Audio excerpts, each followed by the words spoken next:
한명숙 지키기가 아니라 국민들의 인권 지키기, 잘못된 검찰의 관행 타파를 위해서라도 이 부분은 확실하게 조사가 필요하고 필요하다면 수사와 기소가 있어야 되는 문제다.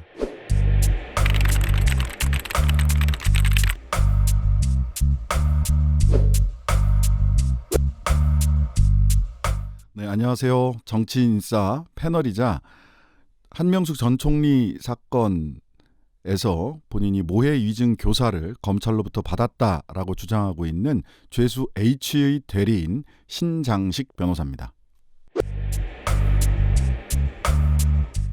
한명숙 전 총리 사건에서 한만호 씨가 검찰에서는 한명숙 전 총리에게 불법 정치자금을 주었다라고 얘기를 했다가 법정에서는 오히려 그 진술을 뒤집어서 돈을 준 적 없고 검찰의 강요와 회유와 협박 때문에 자기가 그런 거짓 진술을 검찰에서 했다라고 이야기를 했고 그게 비망록에 나오는데요. 그런 사실이 있었는지 그 신빙성이 문제가 되고 있잖아요. 근데 여기에서 같이 다른 죄수 최모, 김모와 함께 검찰에서 집체 교육을 받고 거짓 증언을 하도록 교육받았다라고 하는 진술을 우리 한은상 씨가 죄수 H가 하게 된 거죠. 그러다가 보니까 결과적으로는 한만호 씨의 비망록, 그다음에 죄수 H의 진술, 최근의 진술, 그다음에 지난주 말에 나왔던 최모, 그 같이 집체 교육을 받고 실제 법정에서 증언하게 됐던 최모 씨의 진술이 일치한다면 이것은 검찰이 한명숙 전 총리 사건에서 집단적이고 조직적으로 증언을 모해 위증을 교사했다라고 하는 증거가 될 수 있기 때문에 굉장히 중요한 의미를 갖고 있다고 봅니다. 네, 그런 사실 없다고 해서 두 차례 입장문을 냈어요. 하나는 그 뉴스타파에서 그 한은상 씨가 죄수 H가 이야기를 했을 때 입장문을 하나를 냈고요. 그다음에 최영락 씨, 죄수 최모 씨가 진정서를 법무부에 제출한 건에 대해서 또 설명 자료를 두 차례 냈는데 좀 그 입장문이 첫 번째는 처음에는 검찰 입장문이라고 됐다가 나중에는 수사팀 입장문으로 약간 이 태도가 바뀌었고요. 그다음에 이 입장문 안에서도 스스로 정말 이상한 일이 있었구나라는 거를 오히려 드러내주는 대목도 있고 그다음에 이 입장문 내부에서 좀 서로 간에 모순이 생기는 지점들도 있어요. 굉장히 급하게 썼다 이런 느낌을 받을 수밖에 없었어요. 예. 그것도 좀 이상해요. 현직에 있는 분이 한 분 정도밖에 없는데 이 당시 그 검찰총장부터 시작해서 특수 1, 2부에 있던 분들이 한 자리에 모여서 이렇게 입장문을 냈을까 궁금합니다. 사실 묻고 싶어요. 그렇게 뭐 화상회의라도 하셨는지.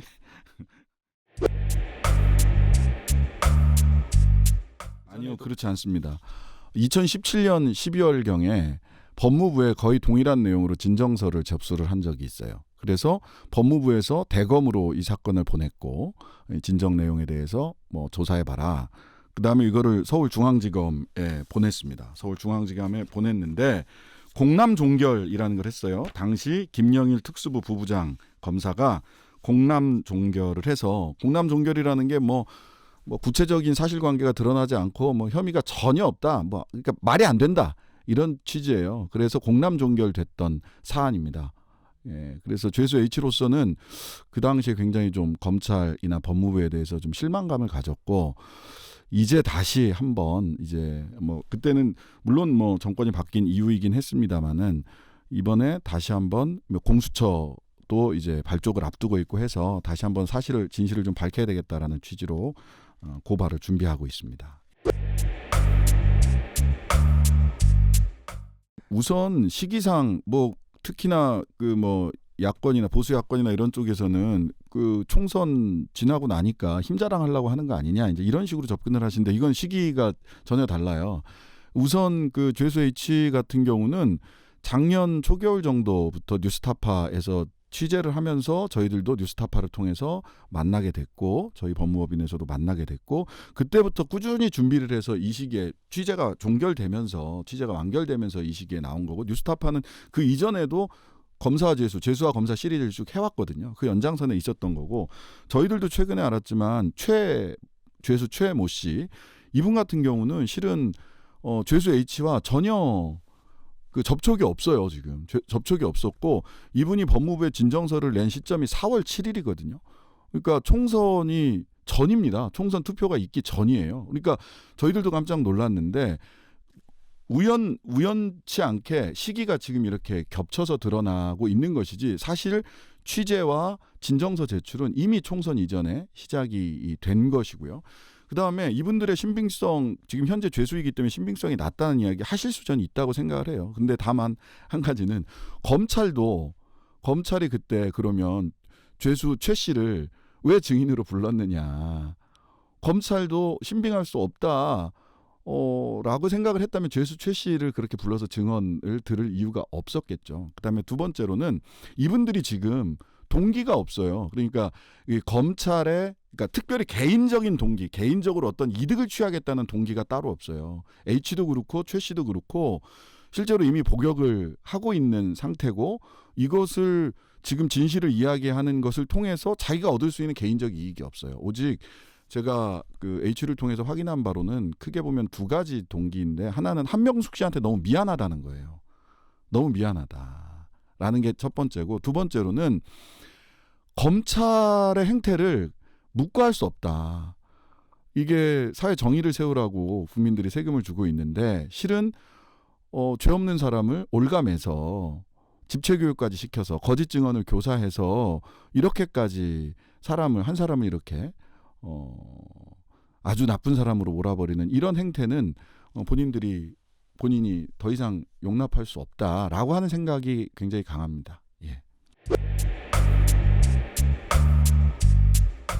본인은 굉장히 단단합니다. 뭐라고 얘기를 하냐면 사실 굉장히 오래 본인도 본인의 진술에 따르면 그 아들과 조카에 대한 협박 때문에 집체교육에 참여를 했고 거기서 어떤 일이 벌어지는지를 다 경험한 이후에는 본인은 양심선언하겠다 이렇게 얘기를 하다가 증인 신청해서 배제된 이런 사례였기 때문에 일단은 그때 협박을 받았던 큰아들 같은 경우는 바로 그 2011년 12년 이때 가족들을 전부 다 미국으로 보내고 큰아들은 시민권을 획득하게 하기 위해서 바로 미군에 입대를 시켜서 미군 시민권자가 되게 했고요.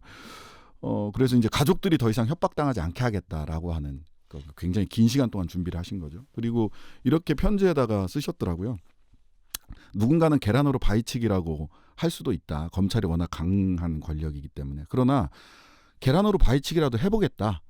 나는 충분히 감당할 자신이 있다. 이렇게 편지를 써서 보내주셨어요. 그래서 본인의 의지는 굉장히 강하고요. 예. 끝까지 한번 본인이 할 수 있는 건 다 해보겠다. 이런 결심을 갖고 계십니다. 예. 이게 저희들이 그 뉴스타파랑 같이 검사재수 관련된 거를 같이 협조를 해서 했고 그러다 보니까 나름의 그 신뢰를 좀 주신 것 같아요. 사실 저희들도 많이 이제 의심스러워하기도 했고 이거 확신할 수 있는가라고 생각을 했는데 실은 그 죄수 H와 죄수 최모 씨 그다음에 김모 씨의 출정 기록이라든지 이런 것들을 봤을 때 2월 달부터 그러니까 죄수 H가 이야기했던 진술과 이 출정 기록이 잘 맞아떨어져요. 굉장히 강력한 정황이 보이거든요. 그러니까 죄수 H가 2월 14일 날 그 가족 그 아들과 조카에 대해서 협박을 받았다. 그리고 그 이후에 출정해서 같이 그 집체 교육을 받았다라고 하는 시기에 그러니까 2월 23일부터 한 3월 14일까지 같은 호실 1128호로 계속 그 죄수 최와 같이 소환돼서 교육을 같이 소환돼서 조사를 받습니다. 근데 한 사람은 사기 내지는 그 경제사범이고 한 사람은 향정이란 말이죠. 이 같은 시기에 같은 검사실에서 이렇게 자주 소환할 이유가 안 보이거든요. 근데 같이 소환됐어요. 같이 소환됐고 같은 검사호실에서. 그다음에 또 이 검찰 입장문, 그 수사팀 입장문에도 나와 있는 그 초밥 먹었다는 그 부분은 검찰도 더 이상 부인하기가 어려운 거거든요. 근데 이거 수용자 처우에 관한 법률에도 위반되는 그런 아주 독특한 특별한 대우를 받고 있다라는 상황이 거기 드러나요. 그리고 검찰은 계속해서 세 사람을 죄수 H와 최 씨와 김 씨를 모두 분리 수사했다 철저히라고 얘기를 하는데 여기 초밥의 양이 한 20인분 가까이 되다 보니까 자기들은 안 먹었다 얘기를 하려고 하다 보니까 사실은 그 세 사람 그다음에 아들 그 죄수 H의 아들 조카 뭐 다른 참고인들이 다 같이 모여서 검사실에 모여서 다 같이 초밥을 먹었다라는 얘기를 할 수밖에 없거든요. 근데 이거는 수용자 처우에 관한 법률에도 어긋날 뿐만 아니라 특별한 대우를 받는 거죠. 특별한 분위기에서 특별한 목적으로 이들이 모여 있었다라고 하는 것을 사실은 검찰 수사팀의 입장문 내에서도 분명히 확인을 할 수가 있고 얘기를 들으면 들을수록 굉장히 진술이 구체적이고 신빙할 수 있겠다라는 생각이 들어서 저희들도 그 좀 어려움이 있을 수 있겠다 싶지만 일단 대리를 하겠다라는 결정을 하게 된 거고요. 지금도 뭐 일주일에 한두 차례씩 편지를 주고받으면서 또는 화상 접견을 하면서 이야기를 나누고 있습니다. 예. 그거는 저는 재심이 만약 열린다면 다퉈봐야 될 부분이 있다라고 그 생각이 되고요. 왜냐하면 그 한만호 씨가 돈을 수표로 교부했던 사람과 그 한명숙 전 총리와의 관계가 단순 지지자냐, 실제로 보좌진에 있는 사람이냐. 뭐 최광욱 의원의 말에 따르면 당시 한만호 변호인을 했던 단순 지지자였고. 그다음에 동생에게 갔던 돈 역시 뭐 다른 이유가 있었다. 이게 불법 정치 자금이라고 보기 어렵다. 돈의 성격에 관해서 이런 다툼이 있는데 그걸 떠나서 그래서 이제 이게 재심이 이루어질 거냐 말 거냐는 사실은 한참 뒤의 일입니다. 이 사건이 지금 죄수 H와 죄수 최 모 씨의 이 증언들이 사실로 밝혀지고 그래서 모해 위증이나 모해 위증 교사가 있다라는 사실이 밝혀질 것이냐. 그것이 판결을 통해서 형사 판결을 통해서 그런 확정 판결을 통해서 이것이 밝혀질 것이냐라는 한 단계가 있는 것이고 또한 그게 밝혀진다고 하더라도 이게 재심 사유가 되느냐라는 여러 단계를 거쳐가야 돼요. 근데 그것보다 현재 중요한 것은 사실 검찰의 잘못된 수사 관행, 심지어는 죄수들에게 회유와 협박, 편의를 제공하겠다라고 하는 미끼, 그다음에 아들과 조카를 가만두지 않겠다라고 하는 협박 등의 방법으로 모해 위증을 교사했다라고 하는 사실이 밝혀진다면 저는 그것만으로도 한명숙 전 총리의 재심 여부는 차치하고라도 그것만으로도 우리 사회에서 이걸 그냥 넘어갈 일이 아니다. 한명숙 지키기가 아니라 국민들의 인권 지키기, 잘못된 검찰의 관행 타파를 위해서라도 이 부분은 확실하게 조사가 필요하고 필요하다면 수사와 기소가 있어야 되는 문제다라고 생각을 합니다. 그게 그 죄수 H와 저희들도 가장 고민하고 있는 부분입니다. 그래서 고발장을 이미 작성했음에도 불구하고 어디에 어느 기관에 어느 시기에 제출할 거냐에 대한 고민이 계속 있는 거죠. 지금 법무부에서 여러 가지 이야기, 조사의 필요성 이런 부분들을 말씀을 하고 있습니다만 법무부에서 별도의 조사 기구를 2017년에 만들어졌던 검찰 과거사위원회 등의 독립적인 또 독자적인 조사 기구를 만들고 할 계획이 있는지 지금 현재 또 죄수 최모 씨 사건은 지금 서울중앙지검의 인권보호국에서 조사를 시작을 했단 말이죠. 강제 처분을 할 수가 없는, 즉 강제 수사를 할 수 없는 한계가 있음에도 불구하고 지금 어쨌든 이성윤 중앙지검장 같은 경우는 좀 의지를 가지고 해보겠다라고 하는 취지가 조금 여러 군데서 좀 확인이 되고는 있는데 그렇다면 대검 검찰총장은 또 어떤가? 실제로 뭐 법무부와 검찰이 공동조사를 해보자라고 하는 제안도 있었다고 저는 전해 들었는데 검찰 쪽에서요? 아니요. 법무부에서 그랬는데 검찰 쪽에서 썩 흔쾌히 이걸 받지 않으면서 인권보호국에서 조사를 시작을 했단 말이죠. 그러면 저희들이 그럼 법무부 쪽에 진정을 하는 방법 또 지금 고민을 하고 있는 것이고 경찰 쪽에 고발을 해서 한번 조사를 시작하게 하는 방법. 근데 이거를 이전에 그 국회 선진화법 위반 사건도 경찰에서 조사를 하고 있는데 사건을 검찰이 가져갔단 말이죠. 이런 우려는 없는지. 그다음에 공수처의 그 수사 대상 사건이 될 수 있겠다라고 저희들은 생각을 하고 있는데 공수처가 7월 달에 정상적으로 출범을 해서 공수처장 문제가 또 해결이 되고 하면서 출범을 해서 정상적으로 수사를 할 수 있을 것인지 그러려면 언제쯤 정상적인 조직이 가동될 건지 등에 대해서 여러 가지 고민이 있습니다. 다만 모해위증이나 모해위증 교사는 내년 2월 내지는 3월 달까지 공소시효가 남아있기 때문에 지금 법무부, 경찰, 검찰, 공수처 여기를 쭉 좀 추이를 좀 지켜보면서 적절한 기관에 적절한 시점에 공소시효가 도과하기 전에 적절한 조치를 좀 하기 위해서 머리를 좀 맞대고 있습니다. 예, 정치인사 패널로 돌아간다 그러니까 갑자기 마음이 좀 가벼워지네요. 아까 변호사로 얘기를 하니까 나도 굉장히 힘들었는데 예, 쉽지 않아 보여요. 쉽지 않아 보이고 야당 추천 2명 추천위원. 근데 지금 그 공수처장 추천위원회 관련된 법령도 법제도 아직 정비가 안 돼 있잖아요. 여기서부터 시간 끌기를 보수야당 쪽에서 시작이 될 것 같고 뭐 원구성 협상, 그다음에 추천위원회 구성을 위한 법령 정비, 그러고 나서 또 추천위원회 사람 추천 이렇게 가면 하세월일 수도 있겠다 싶은 생각이 드는 거예요. 그런 측면에서 다른 길을 자꾸만 모색을 하게 되는데 뭐 법무부라든지 이런 데도 아직은 확신을 갖기가 어려운 부분들이 있어서 저는 조금 더 법무부에서 조금 더 분명하게 이걸 어떻게 조사하겠다라고 하는 거를 좀 어느 정도 여론도 무르익었다고 생각이 돼요. 국민들이 야 이건 조사가 필요한 거 아니야? 조사가 필요한 거 아니야? 특히 죄수 최땡땡까지 최모 씨까지 이렇게 진정을 하면서 사실은 뭐 전혀 달리 있다가 떨어져 있다가 이렇게 되면서 그러면 예상을 전혀 못했어요. 예상 전혀 못했어요. 예. 같이 수감돼 있는 것도 아니고 멀리 떨어져서 수감돼 있거든요, 각자. 예상 전혀 못하고 있다가 이렇게 돼서 결과적으로는 공수처가 가장 확실한 길인데 올해 안에 이거 7월 달은 저는 거의 뭐 불가능에 가깝다라는 생각이 들고 올해 안에 공수처장이 임명될 수 있을까 하는 걱정이 앞서죠. 예. 여당이 그렇게 숫자가 많은데도. 예. 근데 이제 제도상 그 야당이 2명의 추천위원을 추천할 수 있고 그다음에 2명 모두 반대하면 공수처장 임명이 안 되기 때문에 예. 한 명만 반대하면 처장 임명을 할 수가 있지만 2명이 다 반대하면 처장 임명을 할 수가 없거든요. 그러니까 처장 임명이 안 되면 이게 수장이 없는 조직이 얼마나 그 정확한 방향을 잡아서 갈 수 있을지에 대해서는 좀 의문이 드는 게 사실이죠.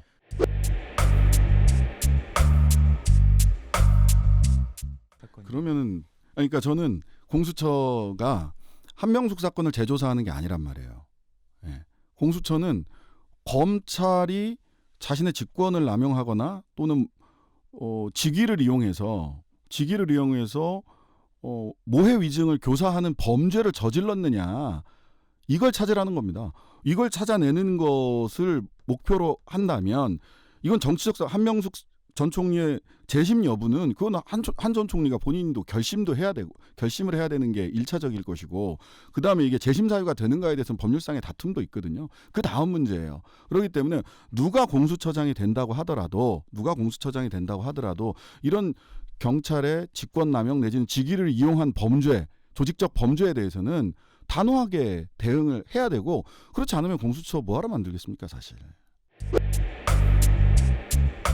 예, 그렇습니다. 네. 근데 저는 최초의 그 법무부 장관이 추미애 장관이 뭐 다시 들여다봐야 된다, 조사가 필요할 수 있다 이렇게 말씀을 하셨는데 참 재밌었던 게 그때 이미 진정 사건을 4월 7일 날 받았을 때란 말이죠. 그러고 나서 언론에는 죄수 H건이 먼저 나왔고 그 다음에 지난 주말에 그 죄수 최모 씨 건이 나왔어요. 그러니까 실은 그 법무부 장관도 여러 가지 이제 정치적 부담이 있을 수 있었겠죠. 근데 이렇게 좀 뜸들이기 내지는 이렇게 여론의 추이를 인내심 있게 잘 지켜보지 않았나. 이미 본인은 알고 있었던 게 있었음에도 불구하고 인내심 있게 지켜보지 않았나 싶고요. 실은 한만호 씨 비망록, 그다음에 죄수 H의 진술, 죄수 최모 씨의 진술, 여기에서 교집합들이 많이 나올 거라고 예상이 돼요. 한만호 씨 비망록과 죄수 H의 진술은 교집합 공통되는 부분이 상당히 많이 있고요. 그다음에 최모 씨의 진술까지 일단 위중교사가 있었다, 모해진 교사가 있었다라는 점에 있어서는 일치한단 말이죠. 다른 뭐 디테일까지는 제가 파악을 못 해봤습니다만 일치하기 때문에 이 정도가 되면 국민들 여론도 그 재조사 필요한 거 아니냐. 한명숙 전 총리의 재심 사건과는 변론으로 이런 식으로 검찰이 일해도 되는 거냐. 이런 식으로 죄수들을 회유하고 협박해서 그 사건을 조작해도 되는 것이냐. 3인 성호 세 사람이 거짓말하면은 호랑이 없는 호랑이도 만들어낼 수 있다는데 이렇게 해도 되는 거냐에 대해서는 국민들이 납득하기 어렵죠. 예, 반드시 조사가 필요하다라는 여론이 저는 점점 더 비등할 거라고 봅니다. 이게 정치적인 사안이기도 하지만 검찰개혁이라든지 또는 검찰의 기존의 수사 관행, 그다음에 검찰의 그 무소불위의 권력이 어떻게 휘둘러질 수 있는지가 적나라하게 드러난 사건이고, 그다음에 소위 죄수들 중에 그 한간의 얘기는 친검 죄수들이 있고 이들은 수용자 처우에 관한 법률과 무관하게 엄청난 편의를 제공받았다. 뭐 검찰 핸드폰도 사용하고 초밥도 시켜 먹고 그 앞에 있는 곰탕집에서 뭣도 시켜 먹고 뭐 이런 특별한 대우를 받았고 가족들도 와서 면회했어요. 그 최모 씨의 부인 검사실 와가지고 아들하고 이렇게 다 와서 면회도 하고 이런 편의를 제공하면서 도대체 검찰은 최모 씨에게, 김모 씨에게 그리고 죄수 H에게 무슨 짓을 시키려고 했는지 이것만 봐도 조사의 필요성은 충분하다라고 생각합니다. 오히려 정치적 의도를 가지고 이 조사의 적절성, 필요성을 부인하는 것이 지나치게 정치적인 일이다라고 생각을 하고요. 반드시 이 검찰 개혁을 위해서라도 이 사건 재조사 반드시 필요하다고 생각을 합니다. 예.